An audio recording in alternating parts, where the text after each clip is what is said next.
इस वीडियो में हम बात करेंगे एचएल शेयर के बारे में, जहाँ पे अभी के टाइम में शेयर में दोस्तों अगर हम बात करें तो आज के दिन केवल यहाँ पे 1.87% का गिरावट यहाँ पे हमें देखने को मिला है। अब गिरावट यहाँ पे केवल एचएल शेयर में नहीं, इधर आप अगर एक्सप्लोर में देखेंगे रिलेटेड यहाँ पे तो सभी शेयर में लगभग गिरावट। उसके बाद अगर हम बात करेंगे और कुछ देखें यहाँ पे इंडियन मार्केट के ऊपर अगर हम बात करें तो इंडियन मार्केट में निफ्टी 50 में इंडेक्स में सभी में गिरावट है। यहाँ पे निफ्टी 50 में 1.17% गिरावट, सेंसेक्स में 1.24% की गिरावट, निफ्टी बैंक में 1.74% की गिरावट, निफ्टी आईटी में 0.97% की गिरावट, S and P BSE small cap में 0.96% की गिरावट। सॉरी, यहाँ पे निफ्टी आईटी में 0.97% की गिरावट। तो यहाँ पे ये जो गिरावट हमें यहाँ पे लगातार देखने को मिला है आज के दिन अगर हम बात करेंगे तो लगभग यहाँ पे बहुत सारे कंपनीज में यहाँ पे गिरावट कंपेयर करेंगे। यहाँ पे जो भी अगर हम बात करें अलग और उधर से यहाँ पे सजेस्ट में हमें दिख रहा है एनटीपीसी में गिरावट, भारत इलेक्ट्रॉनिक्स, टीवीएस मोटर, गेल। उसके बाद अगर हम बात करें यहाँ पे बैंक ऑफ बड़ौदा में गिरावट। अगर तेज़ी भी हुआ है तो नॉर्मल एकदम थोड़ा सा कह सकते हो, ना के बराबर तेज़ी, मतलब थोड़ा सा 0.60% के। अब इसमें इतना शेयर हम लोगों ने देखा जिसमें से केवल से इसमें कुछ तेज़ी देखने को मिला है। मतलब आज के दिन गिरावट का ज़्यादा माहौल हमें मार्केट में यहाँ पे तगड़ा देखने को मिला है। एचएल की बात करेंगे तो पिछले 5 दिन में 0.47% का रिटर्न, पिछले एक महीने में 4.18% का रिटर्न, पिछले 6 महीने में 45% का रिटर्न यहाँ पर देखने को मिला। अब इतना ज़बरदस्त तेज़ी के बाद एक गिरावट के बाद, इतना ज़बरदस्त तेज़ी उसके बाद एक गिरावट के बाद एक कंसोलिडेशन वाला फेज़ यहाँ पर देखने को मिल रहा है। और यही फेज़ होता है इन्वेस्टमेंट का। अगर हम बात करें जितना ज़्यादा कंसोलिडेशन करेगा उतना ज़्यादा इन्वेस्टमेंट का एक कह सकते हो कि फेज़ बनता जाएगा, और वहाँ का इन्वेस्टमेंट आने वाले टाइम में काफ़ी अच्छा रिटर्न यहाँ पे देता है। एक कंसोलिडेशन वाले फेज़ में जो लोग इन्वेस्टमेंट करते हैं उनको ही रिटर्न अच्छा देखने को मिलता है। अब मैं आपको इसका रियल लाइफ एग्जांपल मैं आपको अगर दिखाऊँ यहाँ पे, पिछले 1 ईयर का चार्ट में आप देखेंगे कि इधर कंसोलिडेशन ज़्यादा था, ज़बरदस्त तेजी आया। मतलब कह सकते हो जहाँ 1900 2000 के नीचे 1900 के ऊपर लगातार ट्रेड किया कुछ महीने, आप देखेंगे यहाँ पे। उसके बाद एकदम से तेजी आया, स्पाइक आया, और कहाँ पे जाकर रुका, 3000 के आसपास, 3000 के आसपास, 3000 और 3200 के अंदर काफ़ी दिन फिर यहाँ पे ट्रेड किया। फिर एक ज़बरदस्त स्पाइक आया और एकदम से कब रुका, अब एकदम से आके थोड़ा गिरावट यहाँ पे हो चुका, 5500 से ऊपर अपना हाई लगा दिया, थोड़ा गिरावट हुआ और फिर से एक कंसोलिडेशन वाला फेज़ यहाँ पे हमें देखने को मिल रहा है। तो ये होता है इन्वेस्टमेंट करने का एक बहुत बड़ा कह सकते हो कि नियम और बहुत बड़ा एक रूल। इस रूल के हिसाब से अगर आप चलोगे तो कह सकते हो कि लॉस होने के चांसेस काफ़ी कम नज़र आता है हमें।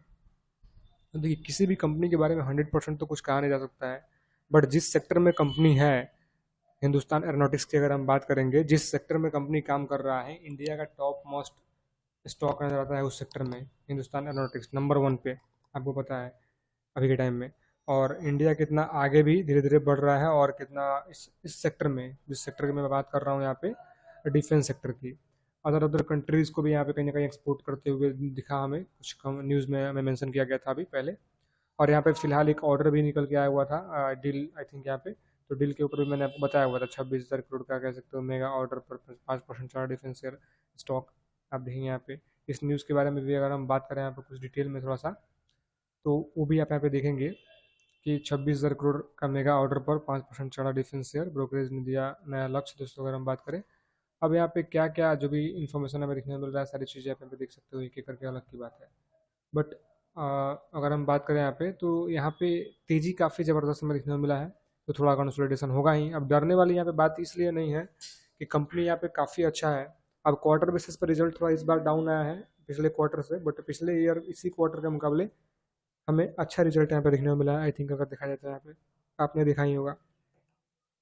आज की परफॉर्मेंस के बारे में बात करेंगे, आज का परफॉर्मेंस क्या है। तो मार्केट क्लोज होने के बाद भी 561 क्वांटिटी बाई साइड में में लग चुका है अगले ट्रेडिंग सेशन के लिए। मैं जब वीडियो शूट कर रहा हूँ उस टाइम पे percentage of deliverable to traded quantity अगर हम बात करेंगे तो 48.52%, 48.52% का डिलीवरी परसेंटेज हमें यहाँ पर देखने को मिला है आज के दिन। अगर हम बात करें जितना क्वांटिटी ट्रेड हुआ है उसमें से, अब कितना क्वांटिटी ट्रेड हुआ जब हमें क्या देखने को मिला है, तो क्वांटिटी ट्रेडेड यहाँ पे देखेंगे 12,19,749 क्वांटिटी यहाँ पे ट्रेड हुआ, जिसमें से डिलीवरेबल क्वांटिटी क्या था, 5,91,797 क्वांटिटी डिलीवरेबल क्वांटिटी है, जो कि 42.52% का निकल के आता है।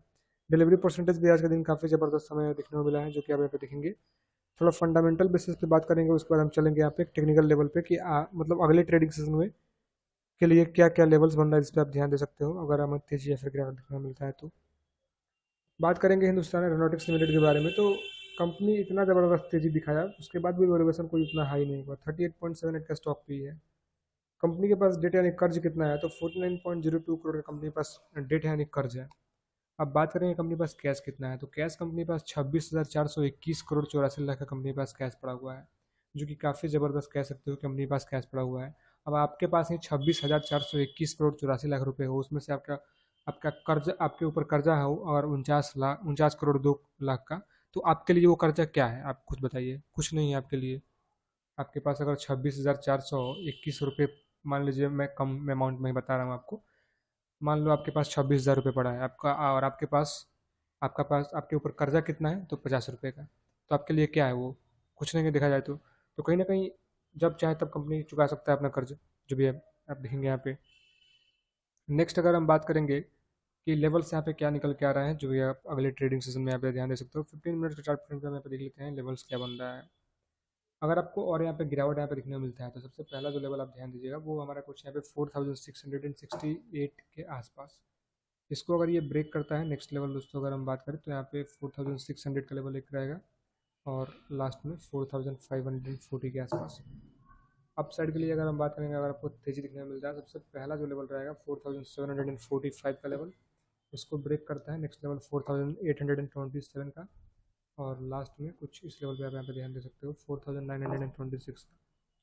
तो ये कुछ लेवल्स हैं जो कि आने वाले ट्रेडिंग सेशन में आप ध्यान दीजिएगा HCL शेयर में। बाकी अगर हम बात करेंगे तो कोई भी इन्वेस्टमेंट करने से पहले अपने फाइनेंशियल एडवाइजर से एडवाइस लीजिए, उसके बाद सोचिए आपको क्या करना है, अदरवाइज इग्नोर इट। वीडियो केवल एजुकेशन पर्पज़ के लिए है, और मैंने पहले ही मैं बताया हुआ है कि किसी भी स्टॉक में इन्वेस्टमेंट जो कर रहे हो, तो सबसे पहले आपको देखना क्या है कि कंपनी काम क्या कर रहा है। कंपनी अगर काम अच्छा कर रहा है, ऑब्वियसली बात है आने वाले टाइम में हमें ग्रोथ यहाँ पे देखने को मिलेगा।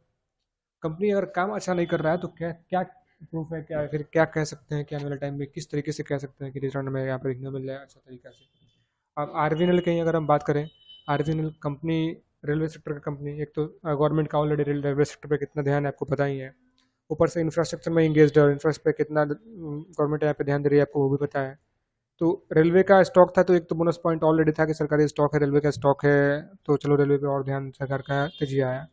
उसके ऊपर बोनस क्या था कि कंपनी इंफ्रा में इंगेज्ड, और इंफ्रा पे भी उतना ही ध्यान, डबल धमाका, एकदम से तेजी। तो इसी तरीके से बात है कि किसी भी कंपनी में अगर आप इन्वेस्टमेंट कर रहे हो, तो सोच समझ के पहले पूरा आप एनालाइज कीजिए, भले ही 10 दिन एनालाइज कीजिए केवल कंपनी के काम के ऊपर, उसके बाद ही इन्वेस्टमेंट कीजिए, लेकिन अच्छे तरीके से एनालाइज कीजिए, उसके बाद इन्वेस्टमेंट कीजिए। और इसके स्टेबिलिटी कंडीशन में आपको ऑल टाइम हाई पे स्टॉक मिले, तो वहाँ पे मेरा कोई राय नहीं होता है बाई करने का। करेक्शन पे और थोड़ा कंसोलिडेशन वाले फेज में मिले तो ही वहाँ पे बाई करने का राय होता है। और तभी कब राय होता है, करेक्शन अगर प्रॉफिट बुकिंग के चलते आया है, या फिर कोई न्यूज़ के चलते आया है जो न्यूज़ गलत है, या फिर जो भी कह लो, या फिर कह लो उतना कोई बड़ा न्यूज़ नहीं है जो कंपनी आने वाले टाइम में गिरावट में ही रह जाए, तो ही। अदरवाइज अगर कंपनी का फंडामेंटल वीक हो गया है, उसके बाद गिरावट हुआ है, या फिर जो भी है, तो उस टाइम पे इन्वेस्टमेंट करने का मेरा भी कोई राय नहीं होता है। चलिए आज के लिए कुछ इतना ही, मिलते हैं किस दूसरे वीडियो में। This video is only for education purpose.